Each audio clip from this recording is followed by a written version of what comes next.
Hello. Yun. Sa pong mapagpalang gabi sa atin pong lahat, salamat po sa napakagandang awit na atin pong narinig. Sabi po ng line, whether trials come or cease, keep me always on my knees. And that's a very, very great declaration of our need pagdating po sa atin pong Panginoon. At sana po ang prayer meeting, kahit po linggo-linggo natin ginagawa ay i-grab po natin palagi ang opportunity to talk to our God sapagkat tayo po ay walang magagawa labas po sa atin po mga sarili, and that everything that we can do is simply by the grace of our Lord Jesus Christ. As we study ngayon pong gabi, tayo pong lahat ay tumayo as we open up our Bibles in the book of James chapter 1. James chapter 1. And ang ating pong pag-aaralan ay magmumula sa verses 1 until verse 12. But for now, atin po munang babasahin ang verse 5 upang tayo po ay makasave ng oras. Ganito po ang sabi, James chapter 1, verse 5. I'll be reading this in both English and Tagalog, but I'll read it first in English, verse 5. If any of you lack wisdom, let him ask of God, that giveth to all men liberally, and upbraideth not, and it shall be given him. In Tagalog, ngunit kung nagkukulang ng karunungan ang sinuman sa inyo, ay humingi sa Diyos, na nagbibigay ng sagana sa lahat at hindi nanunumbat, at ito'y ibibigay sa Kanya. Ngayon pong gabi, ang pamagat po ng ating pag-aaral, when trials come. When trials come. Tayo po muna'y manalangin, Panginoon. Muli po, ang amin pong pagpupuri at pagpapasalamat sa iyo pong patuloy na kabutihan at biyaya sa buhay ng bawat isa po sa amin. Panginoon, ang makarating po sa lugar na ito ay awa mo lamang. Panginoon, ang makapanalangin ngayon pong gabi, bagamat marami po sa amin na nagte-take for granted ng gawain pong ito. But Lord, we acknowledge that this is all about your mercy. And Panginoon, pinupuri po namin kayo dahil sa kabila po ng amin pong napakaraming mga pagkukulang sa harapan mo, binubuhay mo pa rin kami. Binibigyan ng pagkakataon na mamangha po sa iyo pong kagandahan at sa iyo pong kapurihan. Panginoon, ngayong pong gabi, mag-aaral po kami ng iyong salita, Panginoon. Tulungan mo po ang amin pong pag-aaral na ito. Bibigyan mo po ng karunungan ng iyo pong tagapagturo. Bibigyan mo po ako ng kalinawan sa akin pong pagsasalita. At higit po sa lahat, humihingi po, Ama, na kayo po ang magbibigay kapangyarihan sa mga katotohanan na mababanggit sa likod po ng pulpitong ito. Kayo rin po ang magbukas ng puso ng bawat makikinig, maging pagkain po ito ng amin pong mga spiritual na buhay at magpalago po sa amin bilang mga mananampalataya mo. At masumpungan po kami na naroroon po ang amin pong malalim na pagyakap sa iyo pong mga katotohanan. Muli po, Ama, marami pong salamat for the great opportunity to hear thy word. Dinadalangin po ang lahat ng mga bagay na ito sa pangalan ng iyo pong anak, ang amin pong Panginoong Jesus. Amen and amen. Maaari na po kayong umupo. When trials come. Ngayon po, parang napaka-challenging ng atin pong panahon. Parang every week, tumataas ang atin pong diesel. I think ang gasolina ay lumampas na ba ng 100 ng gasolina? Hindi pa po. Hindi pa, no? Hindi pa. Okay. Ang diesel, I think na around 140. And by next week, parang ang balita, magiging 200 pa yata. Napakagrabe ng atin pong panahon. At talaga naman pong sa dami ng mga bagay na iyan ay tunay po namang nakaka-stress in a way. Napakarami mga challenges around us today. At tunay po na kung atin pong iisipin at kung yun lamang ating iisipin ay talaga naman nakakapanghina. Buti na lamang at sa biyaya po ng Panginoon ay meron ho tayong pag-asa na hindi sa pangmundong ito, kundi sa mundong darating, at yun po ay sa pamamagitan ng Panginoong Jesus na siya pong muling babalik at mag-aayos ng lahat ng kapalpakan sa mundong ito. And that is our great hope. Ngunit habang hindi pa po bumabalik ang Panginoon, we know na tayo po ay nabubuhay sa isang mundo na punong-puno ng challenges. We battle against sin, We battle against corrupt governance. We battle against starvation, pagkagutom, pagkakasakit. We have those experiences in our lives because of the effect of sin sa atin. And sa katotohanan, hindi po natin kayang alisin ang mga bagay na ito. Pagkakasolve natin ng isang problema, laging may dumarating at ang realidad, sa bawat araw, we deal with trials. Ano ho? Ngayon pong gabing ito, ang atin pong pag-uusapan has something to do with the challenges, the trials in our lives. But in the passage natin pong titingnan, this is the theme of our study, deal with trials properly. So, pag-uusapan po natin kung paano natin sasalubungin, kung paano natin aaksyonan ang mga pagkakataon na tayo po ay sumasalubong sa mga pagsubok. So, the theme of our study from the book of James is this, deal with trials properly. Yan, ilalabas po yun sa PowerPoint. Okay, sa bilang na 3. Meron na ba? Okay. Yan. Sige, babasahin ko na po muna. Deal with trials properly by asking God for wisdom. Ano po? Kung paano natin ihahandle ang mga pagsubok sa pamamagitan ng paghingi ng karunungan mula sa ating Diyos. Noon pong linggo, as I was listening, actually, I would be honest that when I went home, somehow sa akin pong puso, merong ikangay kalungkutan. We had our discussion last Sunday afternoon, and I just feel the struggle of our young people regarding their studies and the way they deal with yung mga klase paglinggo, mga mahihirap na schedule, kasama pa yung kanilang laban sa mundo, yung laban sa kanilang sarili, and you would feel their frustrations. If you would listen to the things that they deal with every day, talaga namang mararamdaman natin yung bigat. And actually last Sunday, I felt the same way. And sabi ko, Panginoon, paano ba namin i-handle ang mga bagay na ito? And even I myself, I question myself, am I really giving the young people the right advice for them whenever they ask me questions, Kuya Aaron, hindi ako makapasok pag linggo, anong gagawin ko? So, sa totoo lang po, I have those, a hardship pagdating sa pagsagot sa mga katanungang iyon. But, you know, one of the great things na makikita po natin in our life is that hindi tayo pinababayaan ng Panginoon sa mga pagkakataon na kung saan tayo ay dumadaan sa tinatawag na confusion. There are times na parang ang hirap gumawa ng mga decisions, but we can know and we can be assured of that God is the one who provides wisdom. And tonight, atin pong pag-uusapan, how to deal with trials properly. Paano? By asking God for wisdom. Now, the book of James ay may ganito pong tema. The practice that matches profession in every part of life. Dito po sa book of James, dito nyo makikita yung talatang, ang pananampalatayang walang gawa ay patay. Sabi ng iba, yan ika ang ebidensya na ang kaligtasan hindi pwedeng pananampalataya lang. Kailangan mong gumawa para makumpleto ang iyong kaligtasan. Yun po ang confusion ng iba pagdating sa epistle na ito. However, hindi po naglalaban ang discussion ni Apostol Pablo at ni James sa kanilang mga sulat. Bagkus, nais po nitong ipakita na ang kaligtasan na totoo ay nagkakaroon ng bunga at epekto sa buhay ng isang tunay na mananampalataya. And the way we behave, the way we act, the way we do good works is just the true manifestation of true faith. At yun po ang lalim ng book of James. Ngayon, yun po ang tema ng buong aklat.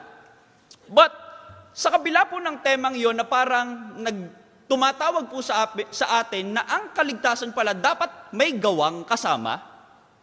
You remember the line, I think it's in the book of theology na ginagamit sa Bible school, we are saved, not by faith and works, but by faith that works. Ano po? Isang pananampalataya na ang epekto gumagawa. Ano ho? So, pero, sa kabila ng panawagang yung sa aklat pong ito, ipinapakita ng writer na hindi po ganun kasimple ang panahon. Minsan, kapag nagtuturo tayo, parang napakadaling gawin ng mga bagay-bagay, but in reality, mahirap ang buhay. Mahirap makipaglaban sa kasalanan, tama po? Kung kayo'y nakikipaglaban pa ho ba? Amen. Very good. Ano po, napakaganda pong bagay po niyan. But, hindi po ganun kadali ang buhay, but sabi po sa talatang ito, gusto ko makita po natin na bagamat ganun po yung panawagan, sinasabi ni James ang isang realidad na merong challenges along the way. Kung mapapansin niyo po sa talata na ating pong babasahin mamaya, ipinapakita sa konteksto na merong malinaw na mga pagsubok sa kanila pong paligid.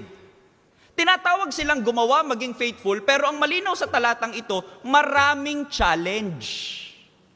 Ano, madaling sumunod pag walang hurdles, pag walang tatalunin. Paano pag may pagsubok na? O halimbawa, sa pagsimba, madaling sumimba kapag may susundo. Ay kung wala, madaling sumimba pag convenient. Pero pag hindi na convenient, nag-iiba ang konteksto ng mga bagay-bagay, ano po.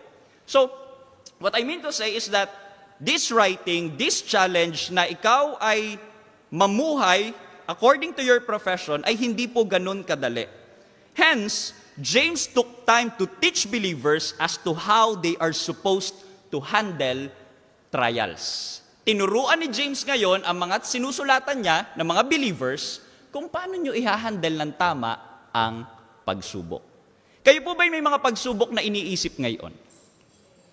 Baka naman kayo'y wala nang kailangan sa buhay at wala na kayong mga pagsubok na pinagdadaanan. But I think, if you are a human being, you always deal with troubles. You always deal with trials. Now, pag-usapan po natin ang tatlong mga bagay na binabanggit po ng talata when it comes to dealing with trials. Sabi po, let's just read verse 1. Ganito po ang sabi ng Bible.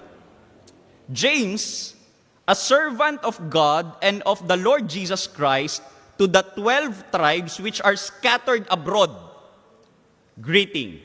So ito po, mga Hudyo na dahil ng persecution, nangalat.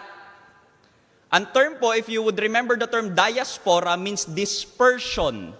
So yung mga mananampalataya, dahil sila ay sinasaktan, dahil lang kanilang pananampalataya, sila po ay nagpunta sa iba't ibang mga lugar. And yun po ang konteksto nito. Verse 2, my brethren, count it all joy when ye fall into diverse temptations. The temptations there refer to trials. Knowing this, that the trying of your faith worketh patience, but let patience have her perfect work, that ye may be perfect and entire, wanting nothing. First thing po, gusto ko pong sabihin sa inyo, in the context of trials, sabi ng writer, sabi ni James, number 1, we need to count these trials or temptations as joy. Napaka-ironic, ano? Sinusubo ka na, problemado ka na, ang sabi pa ng writer sa iyo, yung mga pagsubok na yan, count it as joy. Daling sabihin, ano? Parang, James, ang dali namang sabihin niya mga nakasulat dyan.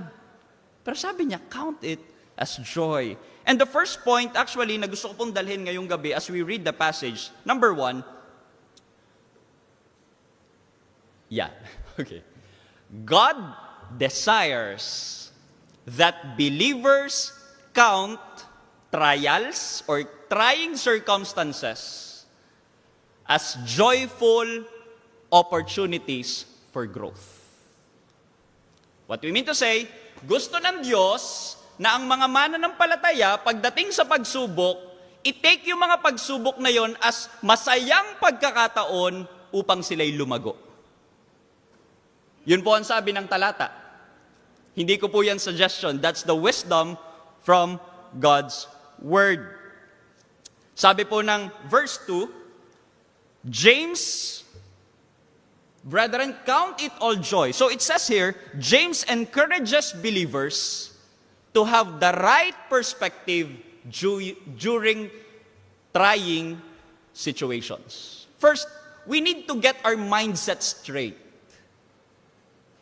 Alam niyo, minsan pag tayo may pagsubok, nauunahan tayo ng pagpapanik, tama ga po. It's our natural tendency to think, anong gagawin ko, anong solusyon agad ang... And it's not wrong to think for solutions. Tama po ba? But sa mga pagsubok na yun, ang sabi ni James, count it as an opportunity to grow. Count it as joy.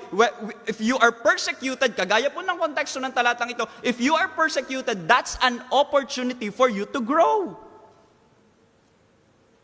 The Bible says, when you fall into diverse temptations, sa mga pagsubok,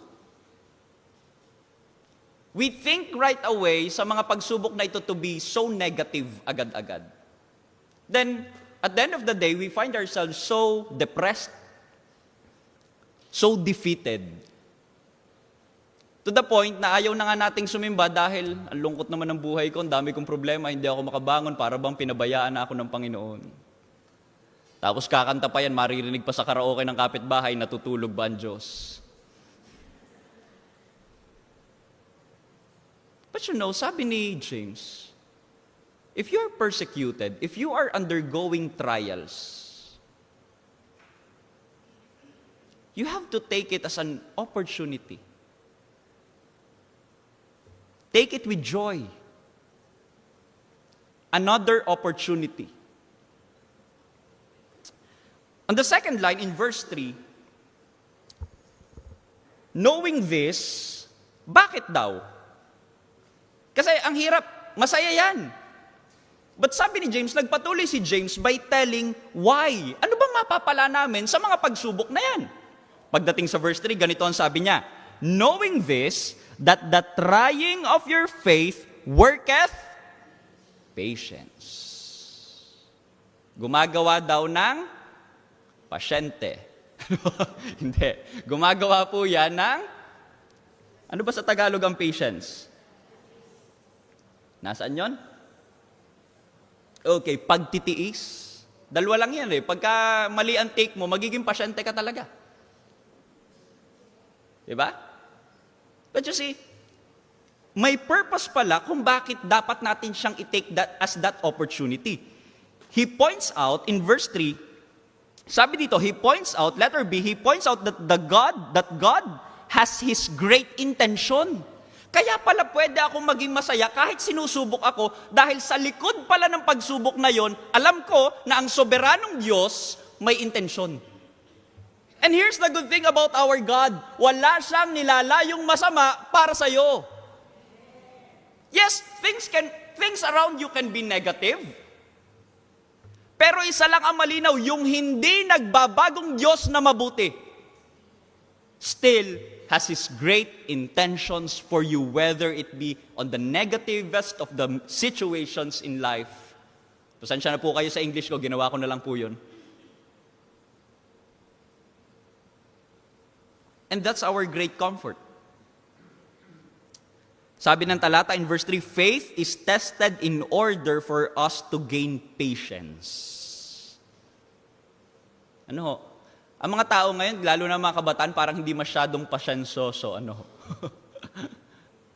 Naalala ko nitong lately, ang mga driver sa karsada, lalo na mga unbeliever, ang daming road rage ngayon. Ano ho? Talagang nagbabarilan, talagang nagsusuntukan. Maikli ang pasensya ng mga tao, lalo na yata sa panahong ito, parang nung dumali ang mga bagay-bagay na ating nakukuha, parang kahit yung pasensya natin kapag medyo tumagal, nawawala. But you know, when it comes to the testing, God wants us to develop our patience. In verse 4, makikita po natin, but let patience have her perfect work, that ye may be perfect and entire, wanting nothing. What does it mean? Patience always leads to maturity or character development. When I say character development, it speaks of our growth as believers. Yung palang pagiging mapagtiis ang nagtutulak sa atin at nagdadala sa atin upang mas lumago at tumibay. Ngayon, dahil konting problema lamang ayaw na natin, walang masyadong paglago. Pero ang sabi ni James, in the midst of persecution, you have to endure. You have to continue. Take His word in faith. Sapagkat meron siyang intention. And the intention is this. It's not to make you rich. Ano ho? Minsan kahit sa church, sisimba ako para naman swertehin ako. Diba? Ako muna'y mananalangin uli para naman tugunin ng Panginoon ang aking mga hiling. You know, sometimes we think of Him as our genie, our ATM machine. But you know, the main purpose of God in our lives is to develop and sanctify you into maturity. You can be rich but still immature in the faith. You can have your highest honors, bunch of medals, certificates, maraming mga Rolls Royce na may payong. Kaano kaya yung payong na yun pag pinagbili, ano? You can have all those things. But you know, God is not after your financial success, but your character as a believer. We had a discussion last Sunday about grades and whatever. Honestly, I encourage the young people to study well. Opo, tama yun. Mag-aral kayong mabuti. Tama po. Sayang ang baon, ano? May dapat naman nag-aaral lang mabuti. Pero, the success of these young people is not about, the ultimate success of these young people is not about getting high grades. Naalala ko, I would just excuse myself of using this illustration. One of the young people asked us to pray for his exam. For his grades, actually. The next cell group po namin. This member of the young people told us na, "Sir, ang grade ko po'y ganito." Kumbaga, hindi umabot sa pamantayan. Walang, hindi nakaabot sa kaluwalhatian. And so, pinag-pray po talaga namin yun, yung problemang yun, prior to that release ng grade. Ngayon, binalita niya sa amin na ganito ang nangyari, and ang nakakatuwa, naging resolve is this. Hindi natin nakuha yung ating inaasahan na sagot. But ang sabi ng kabataang ito, may plano po ang Diyos. Amen. And then the following week, nagkaroon ng mga changes which are impossible, which somehow impossible na mangyari. Kilala niyo na siguro tinutukoy ko. So, I would just, tuwan-tuwa ako sa pagkakataong yon. Yung grade na nakalagay na, imposibleng mabago, nagbago. Hanggang sa nakapasa. Sabihin na natin that the world is mababa. Alam ko po, masipag yung kabataang yung mag-aral. I can attest to that. Pero, na-realize ko at the end of the day, the treasure he got from that experience, na na-experience niya ang paggawa ng Panginoon sa pamamagitan ng pagsubok na yun. Aanhin mo ang uno kung hindi mo naman kilala ang Diyos pagkatapos.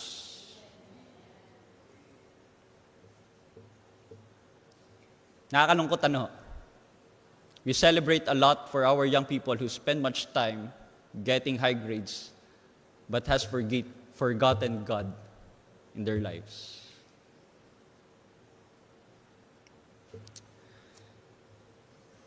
God is after the character development of our people and even sa ating mga sarili. Kung may pagsubok, ang nais ng Panginoon ay matuto ka mula sa pagsubok na yon.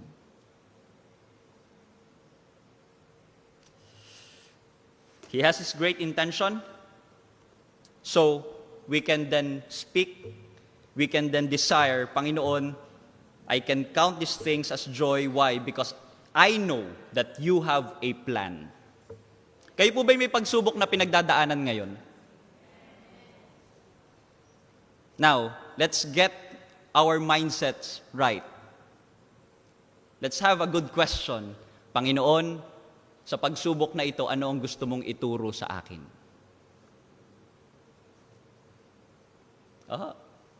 Ano ang gusto mong sabihin sa akin? Ngayon, yung sagot ho niyan, yan ho'y hindi bubukas ang langit. Ano ho?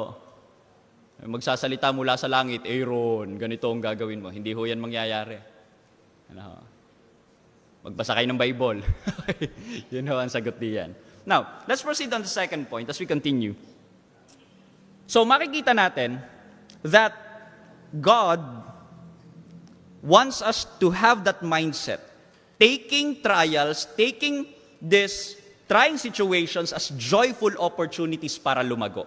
Now, number 2, as we continue in verse 5,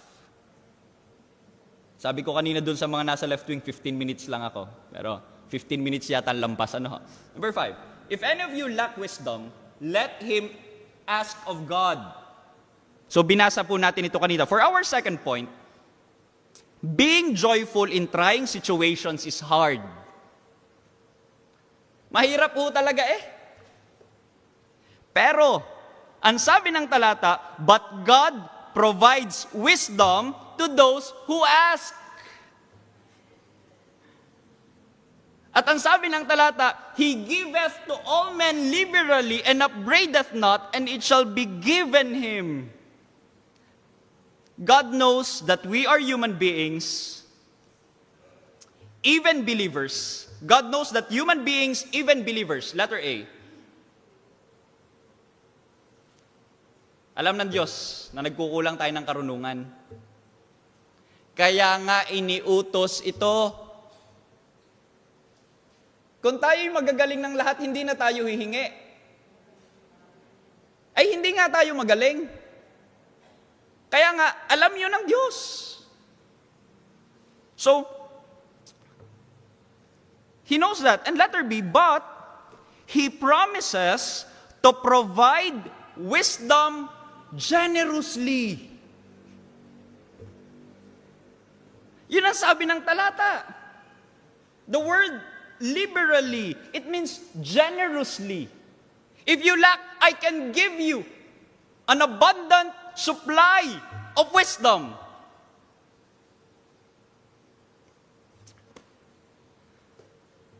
At ang nakakatuwa po dito, sabi ng talata in verse 5, and upbraideth not. Alam niyo pong ibig sabihin ng upbraideth? Ibig sabihin po nito, He does not shame. He does not criticize when you lack wisdom. Ano ba naman yan? Ang hina-hina. Hindi ganon. Ano? Pag humingi ka sa Panginoon, He understands your situation at ang gusto niya, dumepende ka sa pinoprovide niyang karunungan. At hindi nakakahiyang bagay ang lumapit sa Kanya. You can be someone na nung mga nakaraang panahon sumasablay because of the things that you did on your own. Pero hindi ibabalik yun ng Panginoon sa iyo na, ikaw kasi ganyan-ganyan ka. No. If you ask, He would give. The problem though, is that we don't ask.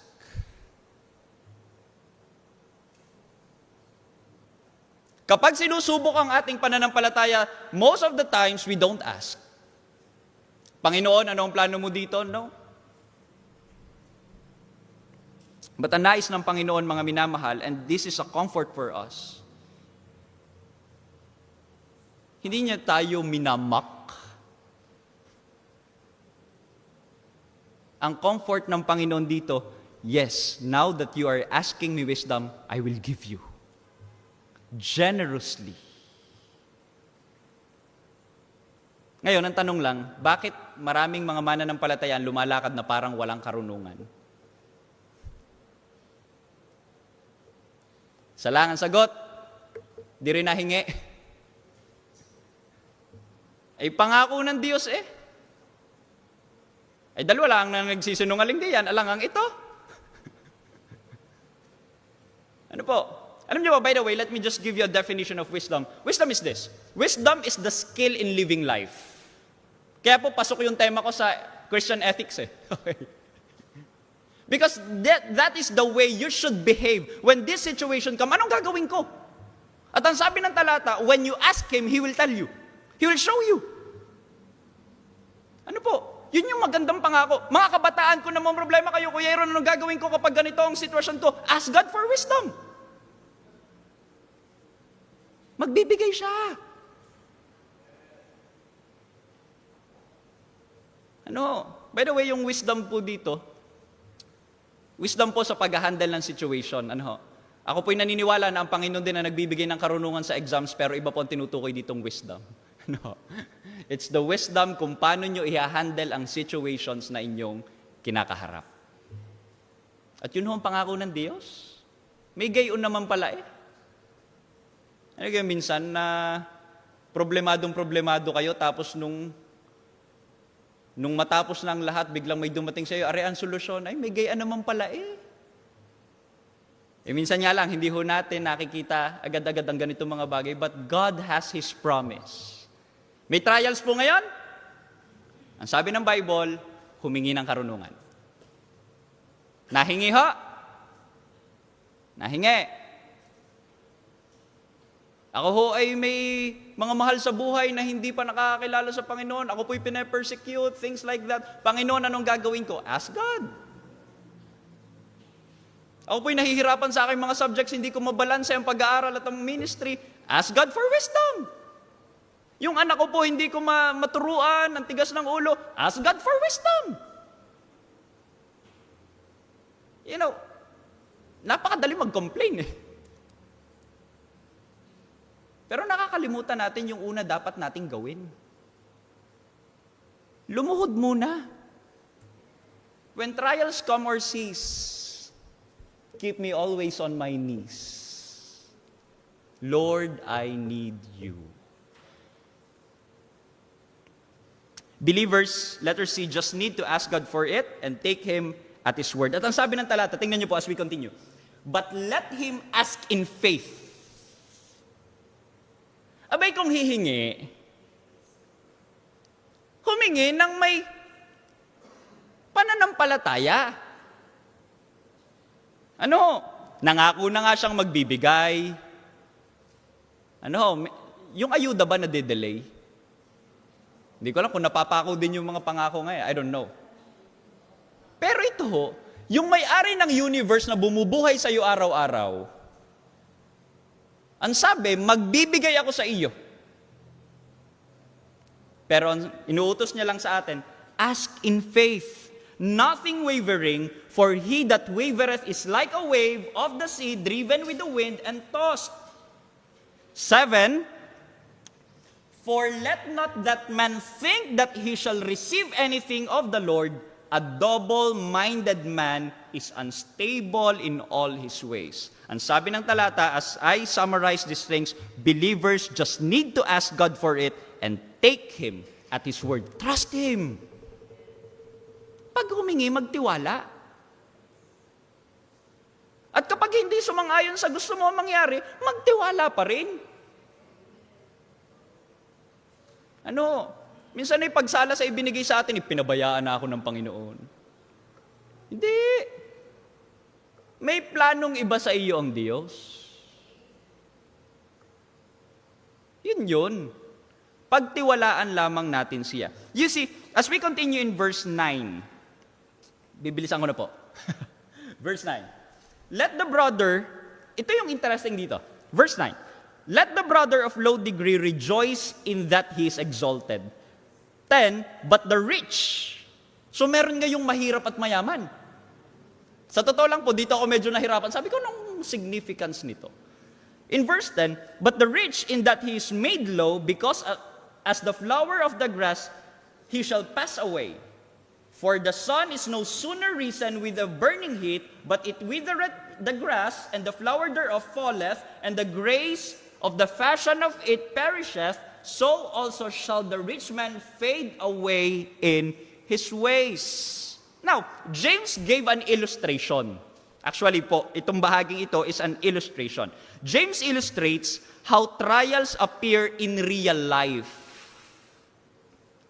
urging believers na kahit may mga pagsubok, mayaman ka man o mahirap, you have to look beyond the circumstance. Doon sa mahirap, kung ikaw ay itinaas, makita mo, itinaas, ang context po nito is the grace that we have in Christ, then you can rejoice doon sa kaligtasan na mayroon ka kay Kristo, the exaltation that we have in Him. So, it goes beyond, ika nga dun sa circumstance. Yes, mahirap ka, meron kang mga hindi mabiling mga bagay, hindi luxurious ang buhay mo, but rejoice still. Why? Because you have Christ. Yes, sa buhay na ito, maraming talo sa atin. Sa buhay na ito, parang maraming napapaglamangan sa atin, maraming nadadaya sa atin, maraming parang lugi sa atin. But at the end of the day, after this life, we have a great, great promise in the person of Christ, and nothing can beat that. Pag sama-samahin mo na ang halaga ng mundong ito, pero ang kaluluwa mo secured in Him, nothing can compare to that grace that is in Christ.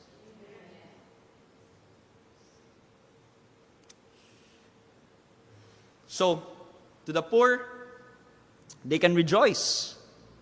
Because the more they appreciate the coming of Christ, the salvation that is in Christ. But to the rich, remember the temporary nature of wealth leading to humility. Kung ikaw ay mayaman at ikaw ay nababa, makikita mo ngayon yung realidad na, talaga nga palang ang kayamanan hindi nagtatagal. Talaga nga palang ang glory hanggang dito lang sa lupa. Ano ang itinuturo nun ngayon sa'yo? Humility.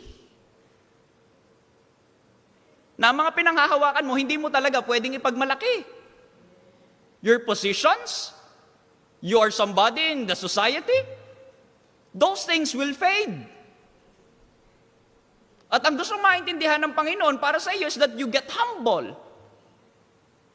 Na ang iyong pinanghahawakan, hindi ang kayamanan mo, kung hindi ang buhay na nakay Kristo, and that humbles us as believers.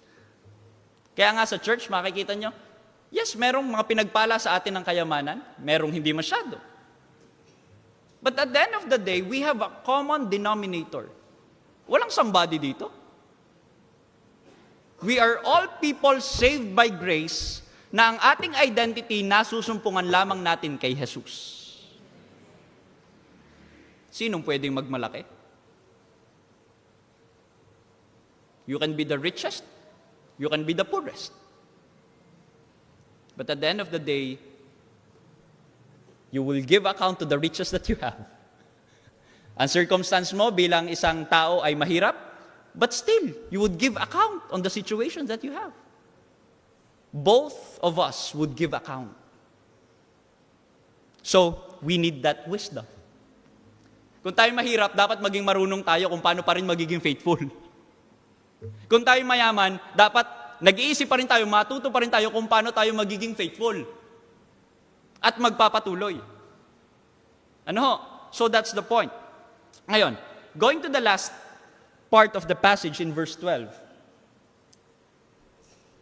Blessed is the man that endureth temptation. There can be trials, yes, but ang sabi ng talata, blessed is the man that endureth temptation. For when he is tried, he shall receive the crown of life, which the Lord hath promised to them that, ano pa? Love Him. So balikan natin yung una. Ano ang una natin kailangan gawin kapag may pagsubok? Alalahanin natin, we have to count it as joy, an opportunity to grow. That's number 1. Second thing, ano dapat ginagawa ng isang mananampalataya? Humingi. Tama po? Humingi. Lumapit sa Panginoon, Lord, I need wisdom. At ang pangako, He will give. But the third, I just want us to be reminded that those who endure trials because they love the Lord will receive a great reward. Ang ating pagpapagal sa mundong ito ay hindi po sa walang kabuluhan. Ang pagiging tapat sa kabila ng mataas na krudo. Ang pagsisikap na mabuhay ng banal kahit walang nakakakita. Kung kaya po dumating ang panahon na wala na tayo, sobrang taas na ng krudo, mga 500 pesos ang gas, 1,000 ang krudo. Kung nakakatamad ng gumamit ng sasakyan, Ang mga taga-Good Shepherd po kayo sisimba pa rin.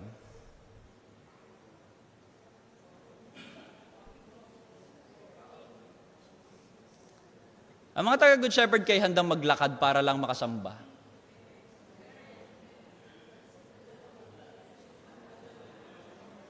Malapit laang, Bigla siguro maraming bibili ng bahay dito sa malapit, Baka laman ng mga dormitories dito sa paligid, puro taga-Good Shepherd. As you know, what I mean to say is this. Hindi natin alam kung hanggang kailan ang freedom nating ine-enjoy as Filipinos in our country when it comes to our faith. Whether it be because of the oil price hike, or maybe the war, the impending war. But we don't have all the time in the world. One of these days, darating ang pagsubok. But will you continue? Handa pa rin ba tayo makipaglaban? Handa pa rin ba tayo magpatuloy? Handa pa rin ba tayo mag-pray every Wednesday kahit gabi na? Handa pa rin ba tayo mag-soul win? Kahit hinahamak tayo ng mundo.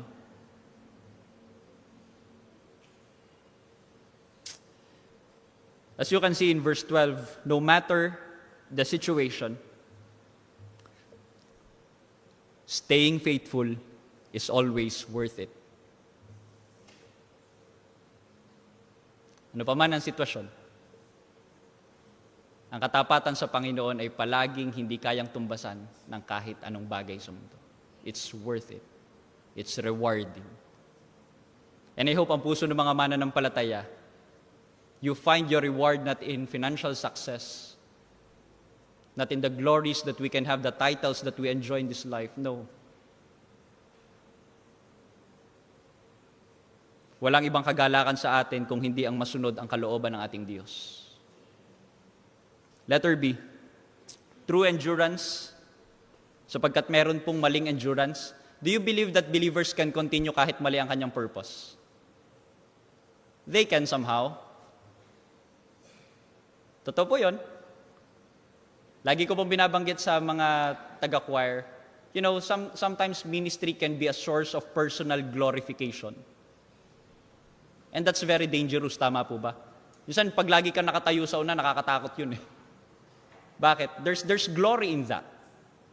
And there's always this tendency to grab the glory that is intended for God, papunta sa sarili mo. Pero, alam niyo po, and some people can even endure things to get that glory. But true endurance can only be done by those who really love Christ. Sabi ng talata, which the Lord hath promised, the crown of life na kanyang ipinangako. Ang sabi, to those who love Him. Alam niyo po, ang tunay na naligtas at tinubos sa pamamagitan ng dugo ng Panginoong Hesus Sabi ng talata in Philippians chapter 1 verse 16, He who has begun a good work in you will perform it until the day of Christ. And so, to those people who love Jesus Christ, they will continue and endure because they know na ang pagsunod sa Panginoon ang kanilang kagalakan. It's not about the friendships that, yes, I would say this, dapat kung tayo mga mananampalataya, may mga kaibigan tayo dito sa church. Tama yon, maganda yon. But you know, our purpose is beyond that. Our purpose is always because of Jesus Christ. Alam niyo po yung mga nagrarally minsan mga politiko. Halimbawa, supporter ni VP Sara, supporter ni BBM, supporter ni Lenny, supporter ni iba't iba. Alam niyo po pag nagtitipon sila, milyon-milyon, dikit-dikit. Nagsasama-sama sila kahit mainit, kahit walang bubong. Why? Because they support a certain candidate for political reasons. But you know, what's our purpose in coming together in the church? I hope walang iba kung hindi dahil ng pag-ibig natin kay Kristo. Sa Nigeria po, 50,000 ang pinagpapatay. Kung hinahanap lang ho noon sa mga churches na kanila, alam niyo, dahil uma-attend sila, biglang may pumapasok na mga radical na Islamist, and then they would just shoot them dead. Halimbawa, sa Good Shepherd, may pumasok. Saan na naman huwag, Sa sunod kayang linggoy may a-attend pa.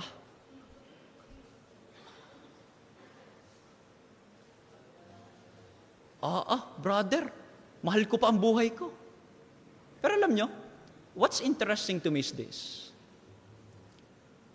That a lot of times na nagre-report about Nigeria on the killings of these Christians, week after week, thousands of thousands dead because they are attending church. Naalala niyo yung isang video, mga lalaki na naka-video and then nakaluhod silang lahat and then sa likod nila may mga nakaitim na lalaki with their knives. Yun po yung hindi mga pastor, yung mga nakaluhod na papatayin ng mga radical jihadist. Ano mangha ako nung basahin ko yung story po sa likod noon? They are construction workers. Christian construction workers ready to die for Jesus Christ. Mga minamahal, hindi ko po alam kung anong pagsubok ang ating pinagdadaanan. Things may come na tayo ay paghigpitan,